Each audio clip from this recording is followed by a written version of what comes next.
The audience is arriving. Okay. They're arriving bit by bit. So Okay. everyone who sees us on YouTube, stay tuned. We will begin in a couple of seconds. Just waiting for our Zoom audience to enter the room.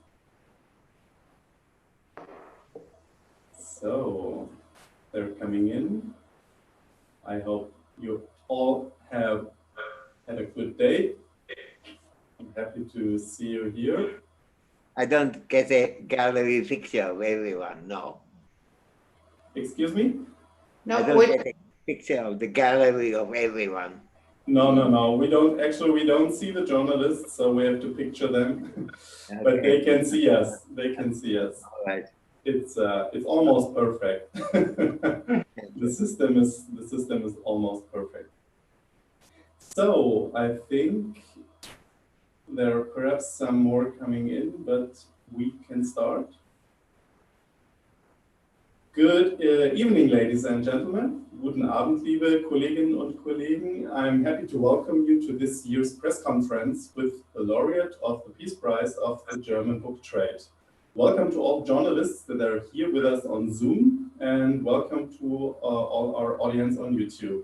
But especially, I'd like to welcome this year's laureate of the Peace Prize of the German Book Prize, Amartya Sen.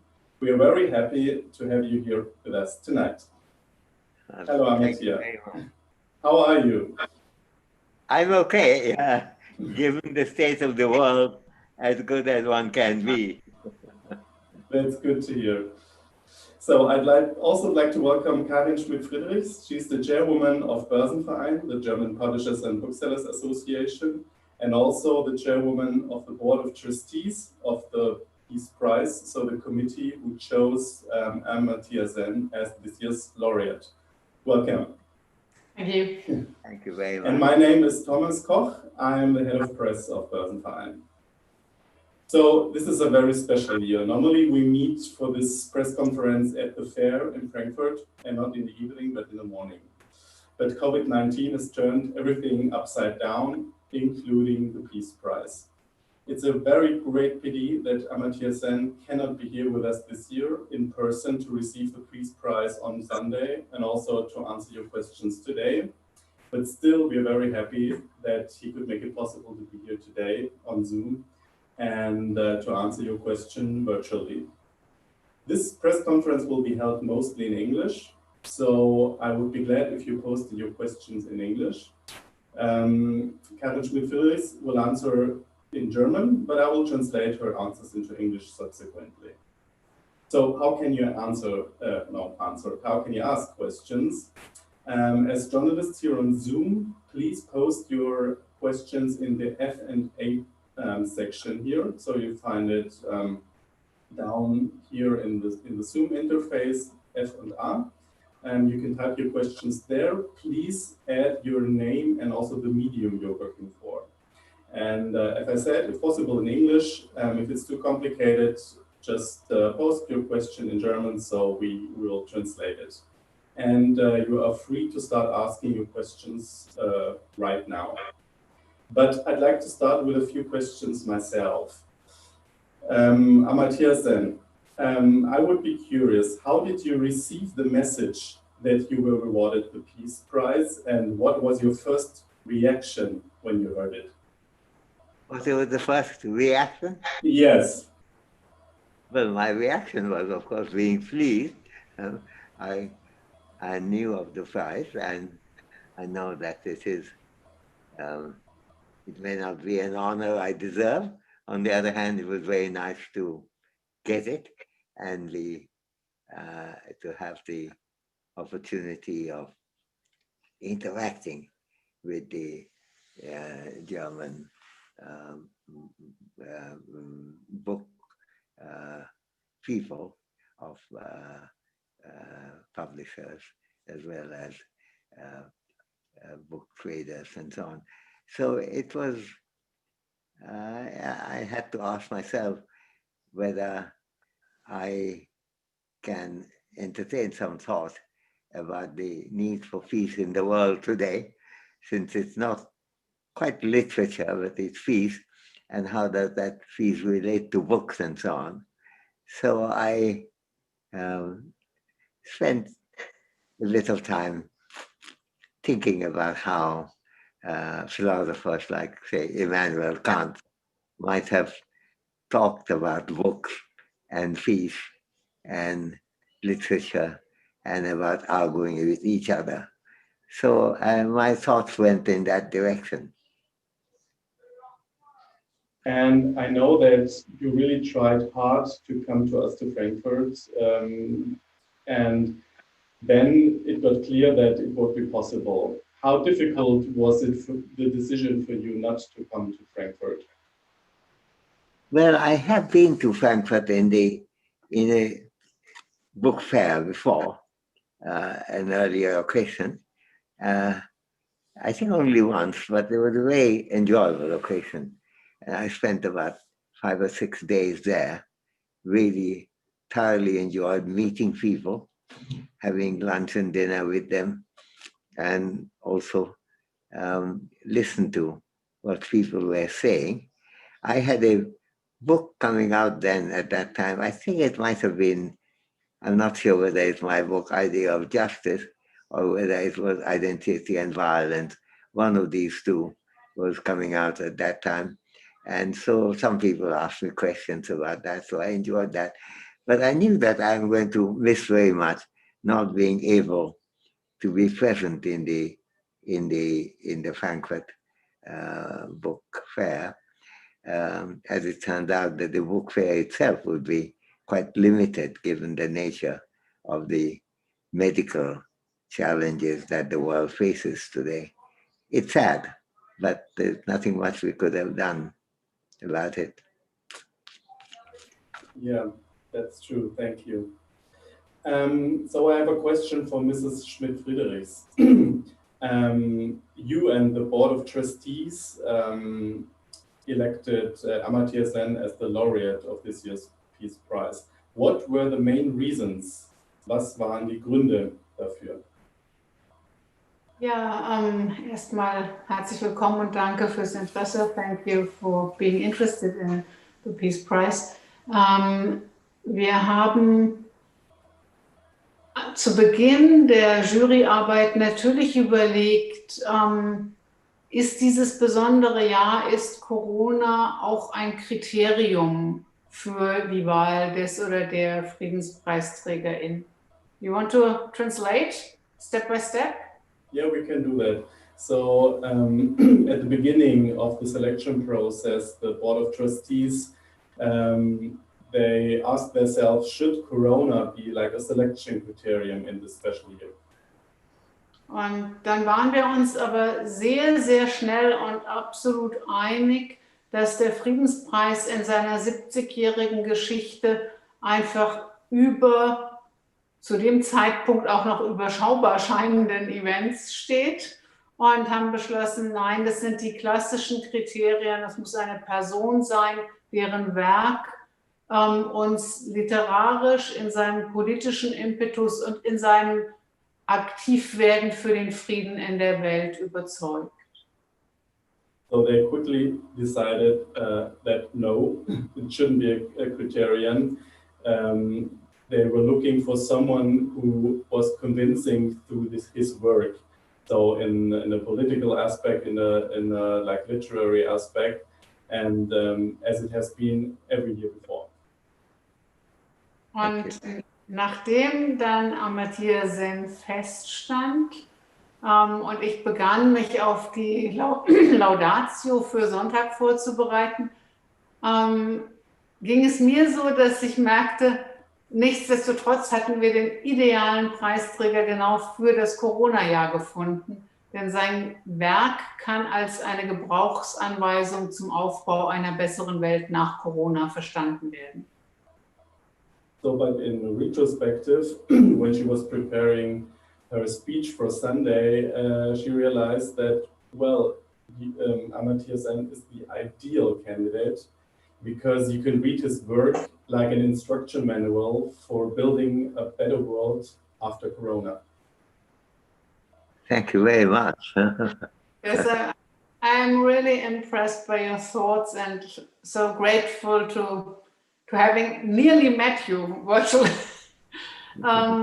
Ja, das bezieht sich vor allem auf die beiden Titel, die Amartya Sen auch gerade genannt hat, die Idee der Gerechtigkeit und die Identitätsfalle. Ich zeige sie kurz hier auf Deutsch, in der deutschen Version, in denen wirklich die östliche Weisheit unser tendenziell eurozentrisches Weltbild so ein bisschen aufbricht und wir verstehen, die Welt in ihrer Ganzheit zu denken und zu lernen.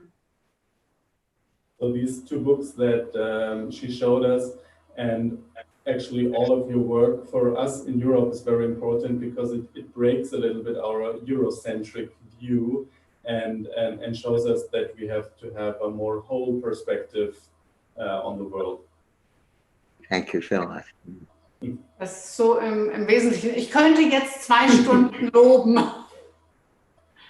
She could talk for 2 hours, but I think then we won't have any time to ask the questions. But can you quickly, Mrs. Schmidt-Friderichs, tell us how can we picture this special award ceremony on Sunday? Wie wird es am Sonntag in der Paulskirche sein? Yeah, we will be missing Amartya Sen very, very, very much.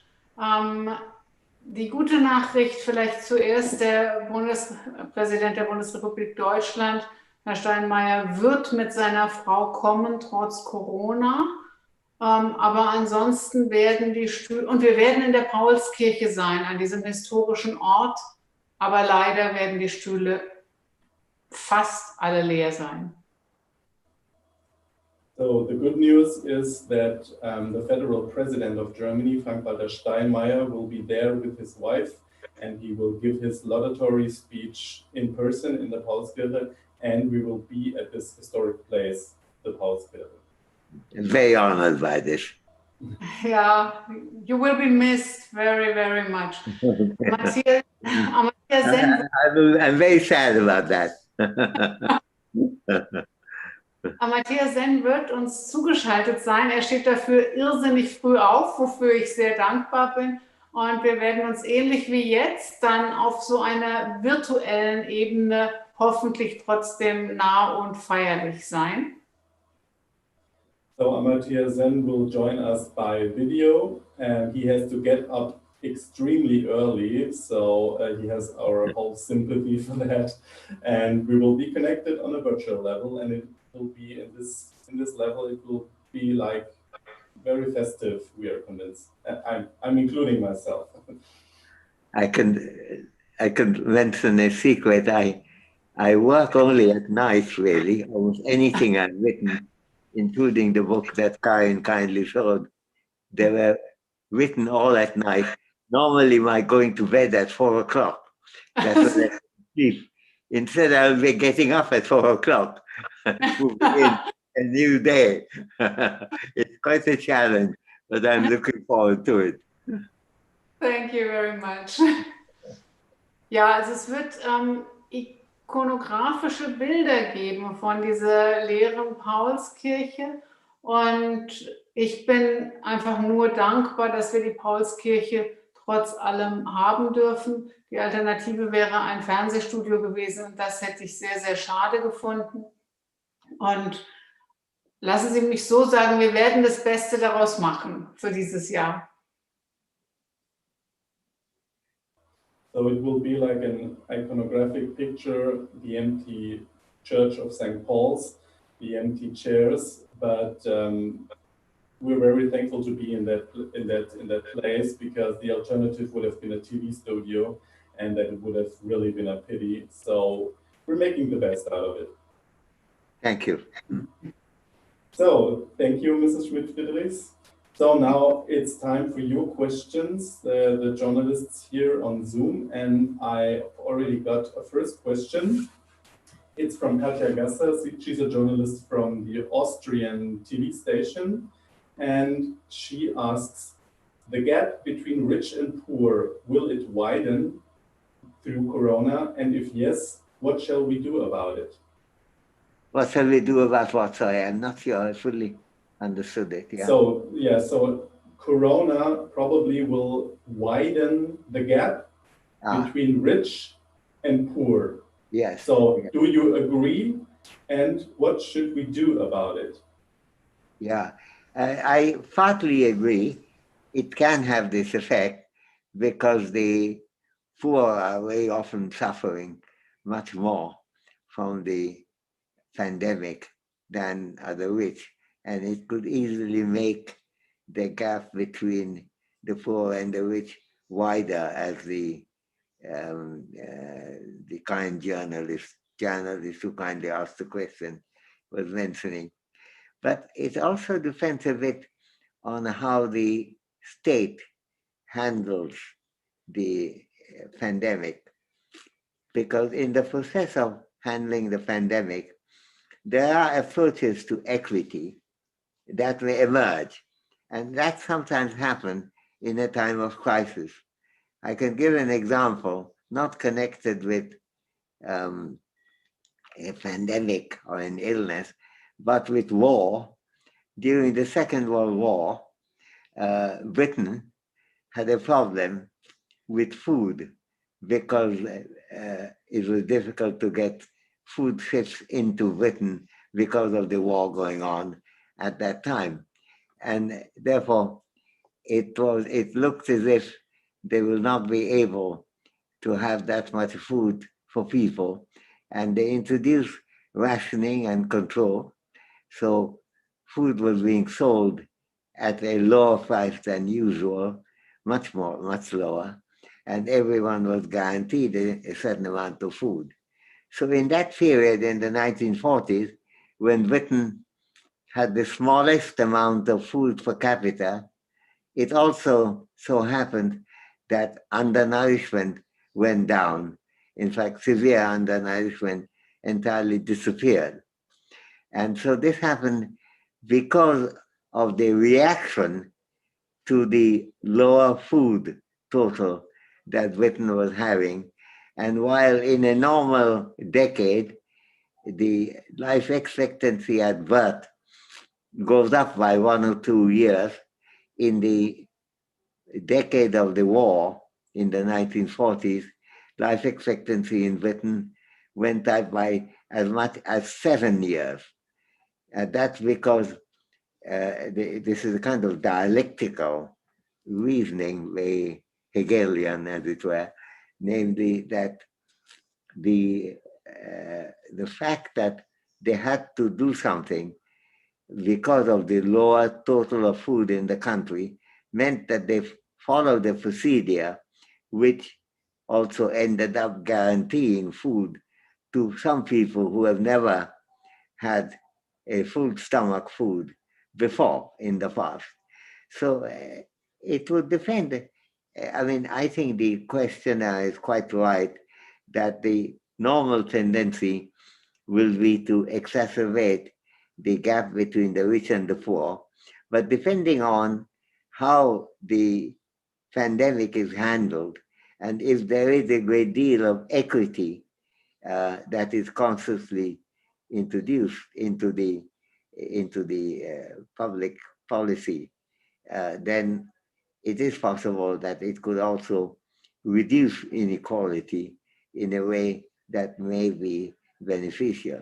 That's not a reason for wanting to have a pandemic, but I'm saying that it's possible that if the pandemic is tackled with a policy that includes a lot of equity and justice, then some of that effect may survive after the pandemic is over. Thank you. So I have some more questions. The next one is about climate change. Many environmental activists are chanting, "What do we want? Climate justice." Given the global inequalities, how can climate justice be achieved? Well, I think the climate change challenges the nature of our thinking very dramatically. We cannot continue to assume that natural problems would be somehow resolved on their own.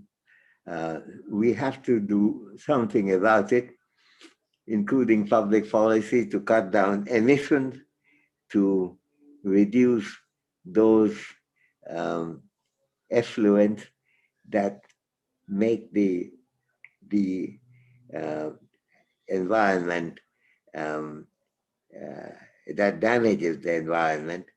In particular, if it comes through the air, we have to see whether it reduces, it increases global warming and reduces the chance of our having a healthy atmosphere. We have to see what it does to the ozone layer.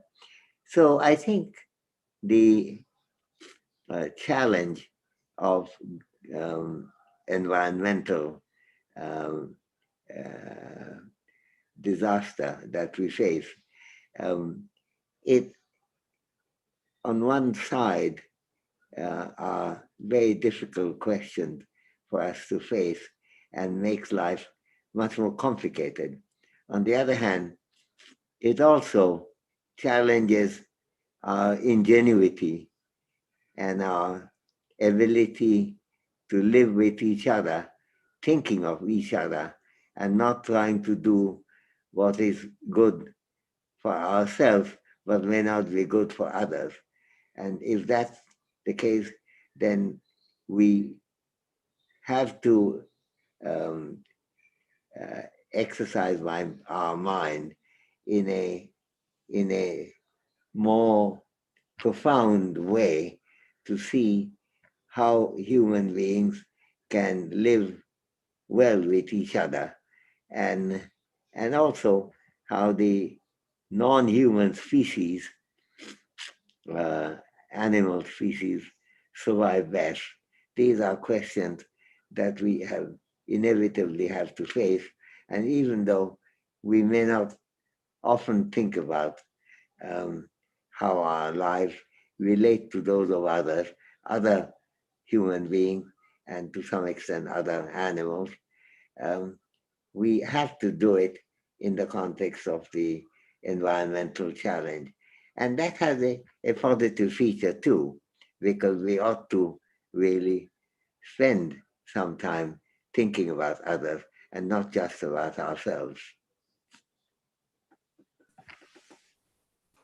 Thank you.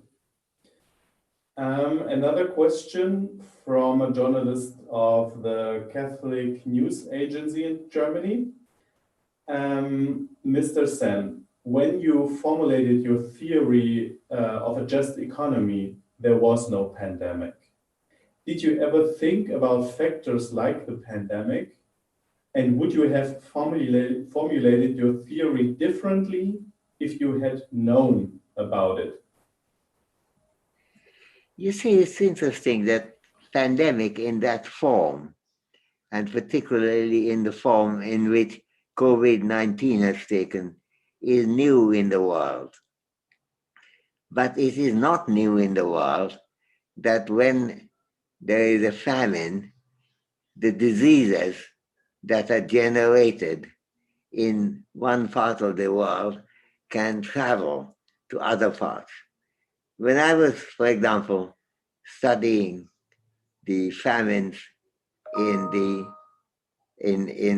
sub-Saharan um, uh, Africa, in the Sahara region in particular, Sahel countries, for example, like Mauritania and so on, I have to be concerned with how the spread of disease carries mortality from one country to another.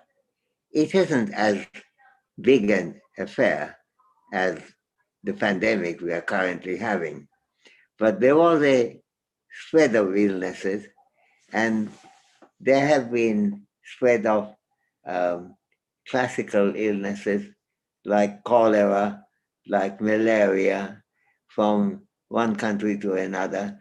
and the development of new illnesses, which also move from one country to another, like Ebola. So the pandemic is not entirely new, but the question that the journalist is asking is an extremely important one, because even though it may not be entirely new, the dimensions of the COVID-19 epidemic is totally new in the world. And the way we think about justice has to take note of the magnitude and the gigantic scale of the problem we are facing. We have never faced a situation where just encountering another human being and shaking his or her hand could bring an illness to you which may kill you. This is a novel situation in the world. I think as far as the theory of justice is concerned, to which you referred, there's need for extension, because the theory of justice suggests that there are good forces and bad forces that go around from one area to another at a time of crisis. And this is happening now with a much larger scale. And this requires rethinking some of the issues about justice. I don't think it requires us to abandon our main concern, which is that we can solve the problem of justice by seeing our lives together with that of others and placing ourselves in a larger setting than that of our family, of our little village or little town, or even our country. We have to broaden our mind. That lesson remains extremely valid and relevant at the time of pandemic now. So I'm delighted you did ask that question, because it requires us to extend our thought rather than to abandon it. So another question concerning the pandemic. National governments are acting rather isolated in this pandemic. Sorry, who are isolated? The national governments. National government, yes. They act isolated, but would it be a good thing that they worked more closely together? I think that is very important to ask that question, exactly that. And the solution to the problem lies in asking that question again and again. Are we right in thinking in national terms? I think the world has turned much too nationalist right now. For example, Britain has been trying to get out of Europe, and Brexit is a way of separating a nation from other nations. And in some ways, it's worse than that, because ultimately, since it also splits England and Scotland and Ireland, there will be, even within the British Isles, more splitting. And similarly, if you think about some European countries like Hungary, Hungary has spent a lot of its resources and energy in trying to stop others from moving from one country to another to either come into Hungary, and they have built a big wall, much before Mr. Trump considered a wall to separate out Mexicans from Americans. The Hungarians were already building a wall. So there are concerns there. And similarly, in many other places, even in Latin America and in India, for example, suddenly the country has turned much more nationalistic. There has been an attempt to get away from a global thinking. But as I try to argue in my idea of justice, that the right setting for thinking about justice is global rather than national or parochial. And therefore, just as we can help each other, we can learn from each other as well. And so I'm very glad this question was raised, because we have to place ourselves in a global setting, which many countries are not doing, and they're doing the opposite, whether it be United States of America, or whether it be India, or whether it be Brazil, or Hungary, or Poland.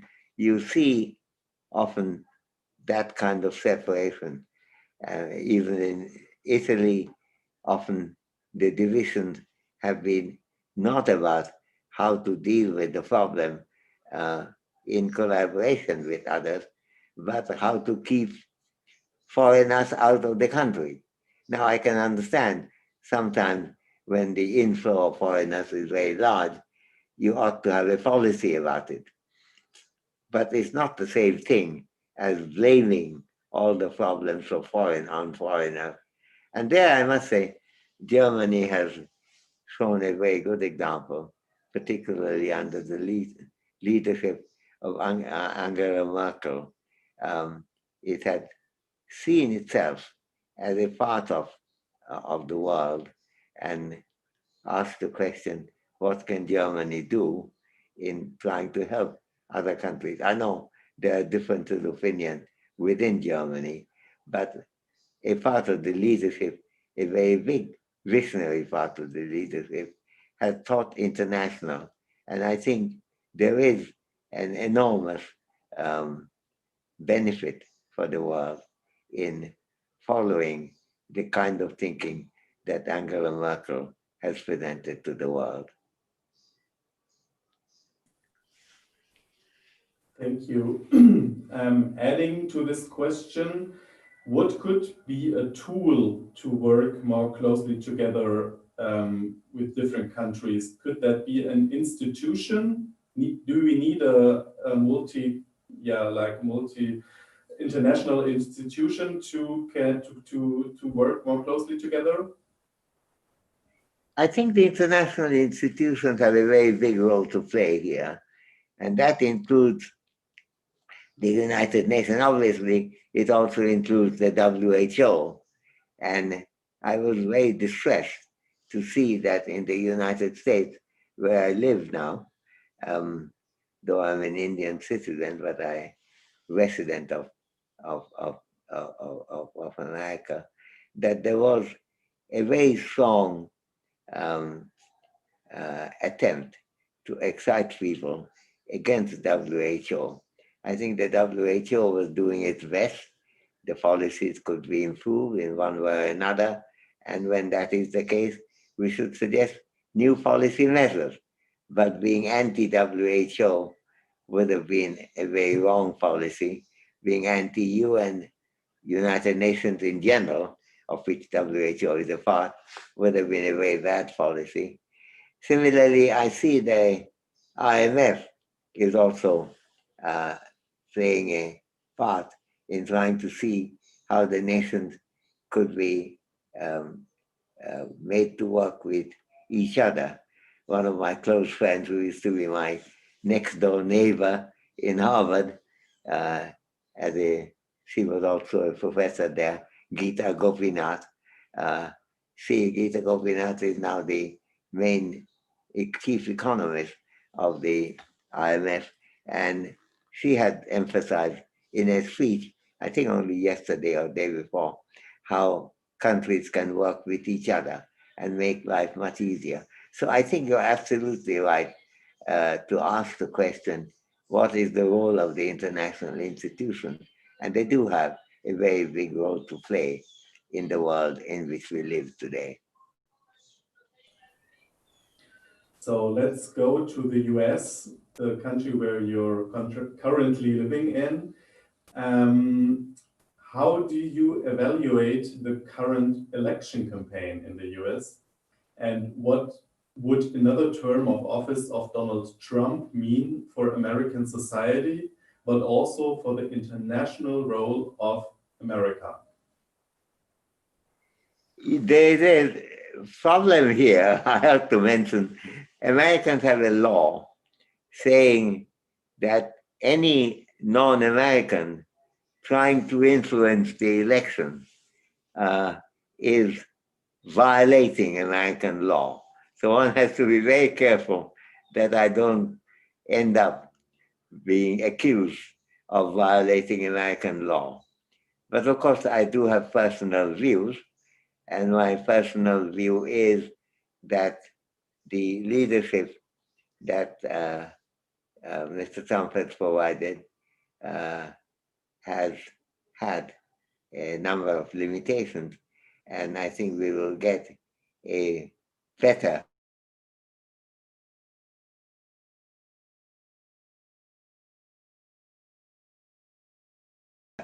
It so happened that the presidential candidate, Kamala Harris, I knew her parents when I was a professor at Berkeley in the 1960s, and they were both students at Berkeley, and I knew Kamala Harris's parents personally. Kamala was just being born. I think she was 1 week old, so I don't know her at all. But I was struck by the fact that the parents, one of whom came from Jamaica and one came from India, were very concerned about the nature of the problem that the world faces. And I think that is a good approach to undertake. Just making America big is not the solution. Making the world a better place has to be the solution. And that is something which is very worth thinking about. Thank you. How do you, what do you think about? Unable to access microphone. But I can hear you. Connection is better. Yeah, but we can understand you. You can? Okay. Yes. If you have yes. difficulty, let me know. Yeah, no problem. I think they're asking for my password. That I think is easy to give. Why don't I? Yeah, sure. Give that, yeah. But everything is fine. We hear you perfectly clear. Okay, good. So I have another question for you. Yeah. What do you think about the handling of the corona pandemic in America?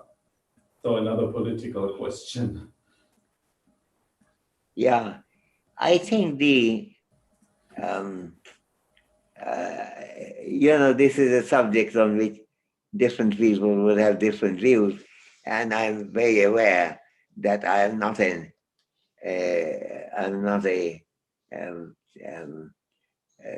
medical doctor or an epidemiologist. I'm not.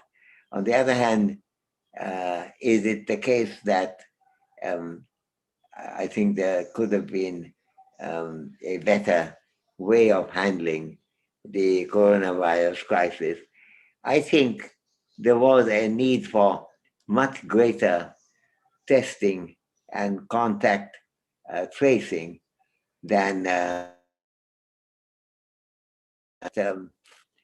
those countries like, say, Vietnam or South Korea, which did that, have been able to deal with the coronavirus crisis much better. And I think this is worth thinking about, whether there was some mistake.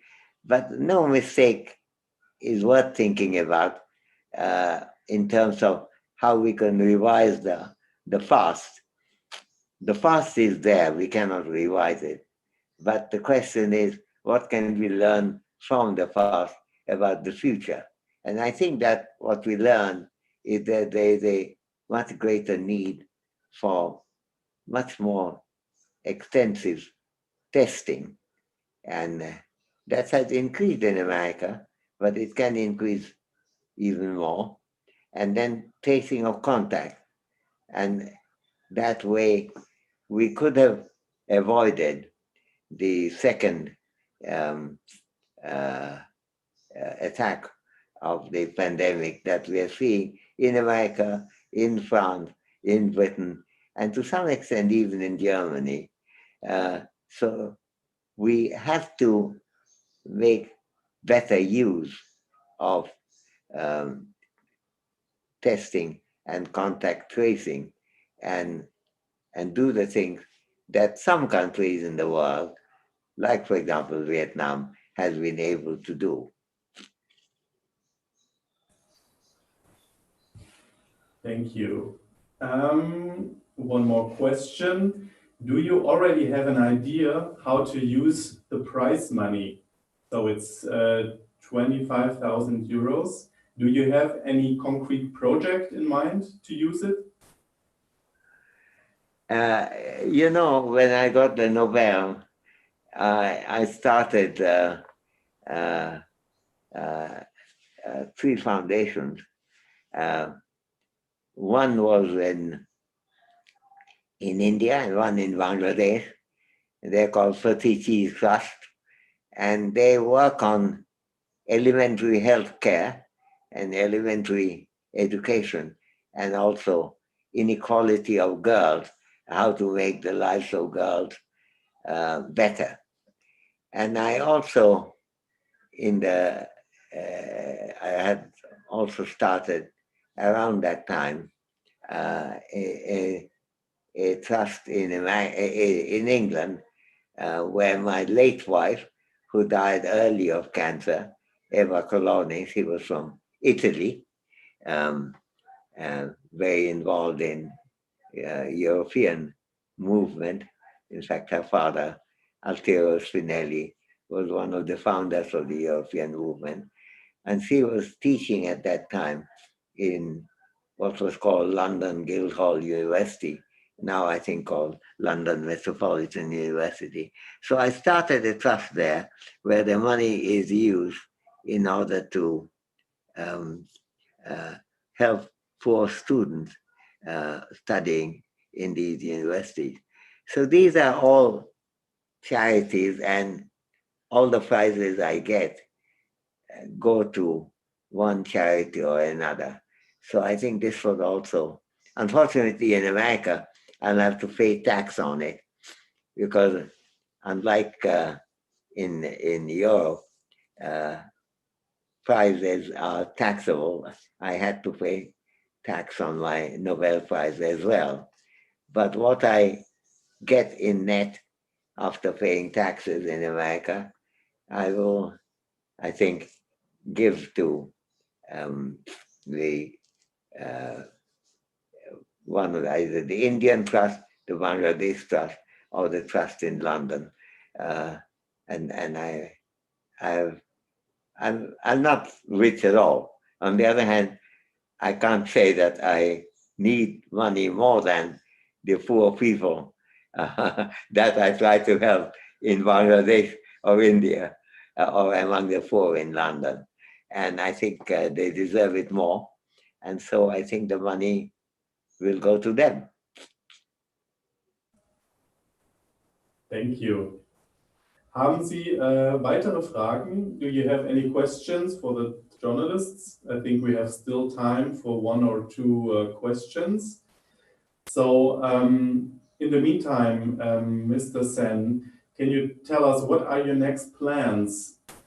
So I heard that you are working on an autobiography. Can you tell us something about that? Yes, it's not an autobiography really, it's a memoir.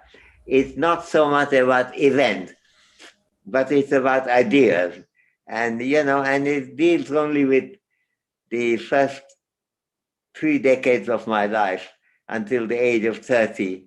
And I'm now 86, so it was a long time ago. It stopped.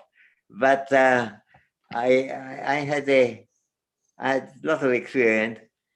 I grew up as a child in Burma, where my father was a visiting professor in Mandalay, and Burma has gone through so many problems, first to deal with military and independence, and then later to deal with the tribal people, and particularly the Rohingyas, who have been very badly treated.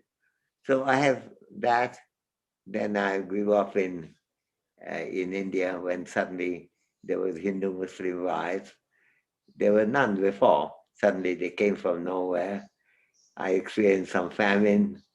I studied in Calcutta, and I enjoyed the intellectual atmosphere of the big town. And Calcutta has always been intellectually very exciting. And then I went to England and studied there, and that too, I was learning a lot. And I traveled at that time in Europe, including Germany. In fact, I used to go every year. For 3 years, I went every year. I took a work trip along the Rhine, beginning in Cologne, and so going down from Cologne all the way down south as far as you can go, sometimes taking a detour to the Moselle River. And I enjoyed that very much. And I met a lot of young people there too. And I remember one of the occasions when I was traveling down, and I stopped with some English students who were also stopping. They said there's a wine festival going on in Rudesheim. So I got out in Rudesheim. I rather regretted staying up until 4 o'clock in the morning, drinking with some German students. But I enjoyed that very much. They were drinking beer. I drank a lot of beer too. And then one of the students there, a young woman, told me that her goal in life is to get the different countries together.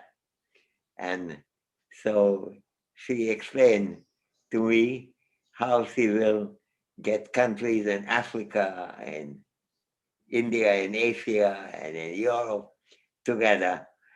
This is 1950, would have been 55.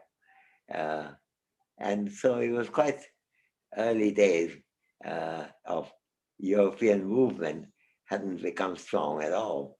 But I learned a lot from that, and I often thought about what is it that he wanted and whether she would have been successful in her life. But she was very adamant that that's what she wants to do. And her friends who were also in this Rudesheim pub or bar said, she's crazy, she is very ambitious. And I said, well, that's what we need to change the world. So I think my memoir is about my ideas, influenced by ideas of other people, my talking with them, my arguing with them, my agreeing with them, and sometimes disagreeing with them. So it's very Kantian in a way, as I will discuss in my talk. Kant discusses how arguing is very central to human life. And in my memoir, that's also quite big. I'm very influenced by Kant, and you'll see that in the book. So, are you in the mood for two more questions, two last questions? Yeah. Yes. So, I have a question about India. What is the intellectual liberal atmosphere in India now under the recent Premier Narendra Modi? How would you describe it? I think India is going through a very bad time. We went through a bad time when we were part of the British Empire, but we fought against it. and achieved independence, basically under the leadership of Mahatma Gandhi and others too, who provided ideas like Rabindranath Tagore and others. It was quite clear that India would be very hard for Britain to govern because the dislike of the empire was very strong and the desire for independence was very, very irresistible. But then for a while, we had a new constitution, we had a democracy. India was the first poor country to have democratic government. We also had secularism, and India is not just a Hindu country, though Hindus are a majority, but there are quite a lot of Muslims, like, I don't know, 14, 15% Muslims. There are Christians, there are Jews, there are Sikhs, there are Parsi, all kinds of people across. And India was a secular country. Now, under the present government, the country is being led in the direction as if it is only a Hindu country. Now, ancestrally, I come from a Hindu background also, but I think this is a huge mistake. India is not a Hindu country. India is a multi-ethnic, multi-racial, multi-religious, but mainly secular democracy. And I think the position of the minorities, like that of the Muslims, have often been rather precarious, which I think is a mistake. I'm sure this will be changed, but for that, we have to fight to gain back the secular democratic India that we had and that we are in danger of losing now. So yes, I think there are big problems we have to deal with. And similarly, the gap between the rich and the poor has been very badly handled. Even dealing with the coronavirus, suddenly the government decided that they're going to have a lockout. That's not a bad thing to do, but you have to plan. What they did was to declare the lockout 4 hours before the lockout. So suddenly there were people who didn't have a home to stay because a lot of people in places like Bombay and Delhi come from elsewhere in India. They don't have a house. So to say, go and stay in your home is difficult because they don't have a home there. And they live by daily wage. And when that was made illegal, they didn't have a source of income. A lot of people suffered a lot and indeed died too. So what happened is that it was geared towards the more prosperous classes in India. And as the Prime Minister said, I'm sorry that you will be all locked in your own home. But that wasn't the worst. The worst problem was those who did not have a home to live in. And that indicated a lack of thinking about the poor. And also, how would they go back home when the trains, buses, and all transport were stopped? They may be 1,000 miles from their home as migrant labor in another part of India. So I think there have been much less thinking about the poor in India than is needed. I think that also needs changing in a big way. Thank you. So the last question, Mr. Sen, what are you most proud of in your life? What is what? What are you most proud of in your life? I'm not sure I'm very proud of anything really, but no, I've had very good friends from my school days and college days, both in Calcutta and in Cambridge, and I've always been very proud of the fact that I had such fine people as my friend. One of them, unfortunately, just died over the weekend. Samuel Britton, he was a financial journalist. He used to write for Financial Times. He was a classmate of mine and also a friend. But there were many others. Since I am in my late 80s, I'm afraid some of them are dead, but some of them happily are alive. And I'm proud of them all, proud of the fact that I could befriend them and they found it possible to befriend me. So I'm very proud of my friends. Thank you very much, Amartya Sen. So it was a very great pleasure to talk to you, to listen to you. And yeah, I say thanks a lot for joining us today. And thank you for your hospitality. You're welcome. Also from my part, Oh, I want Karin to is thank back. you very much. Hi, hello. So we are very looking forward to seeing you and to follow your speech on Sunday. The award ceremony will be broadcast in German television on Sunday from 10:45 a.m. on.